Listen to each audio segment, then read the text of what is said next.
ఇదేనండి నల్లేరు అంటే. ఫస్ట్ ఈ విధంగా ఉంటుంది నల్లేరు, మనం కోసుకొచ్చుకోవాలి. ఆ తర్వాత ఒలిసిన నల్లేరు వచ్చేసి ఈ విధంగా ఒలుసుకోవాలండి. మనం ఇప్పుడు ఒలిచిన తర్వాత ఇలా ఉంటుంది.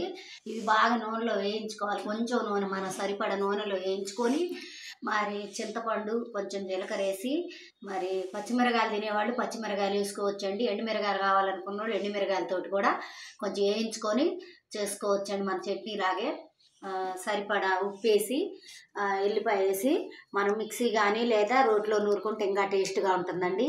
ఈ విధంగా నల్లేరు పచ్చడి దేనికి ఉపయోగపడుతుందంటే, మన బాడీలో ఉన్న నంజు నీరు కానీ, చెడు నీరు అని ఉంటుందండి మనిషికి, విషప నీరు అని, చేదు నీరు. ఇంతకుముందు వెనకటోళ్ళు పూర్వీకులు పొట్టలో చేదు నీరు ఉందని, మరి జంగుపిల్లి మాంసం తినాలి అది ఇది అంటూ ఉండేవాళ్ళు ఆ నీరు పోవటానికి.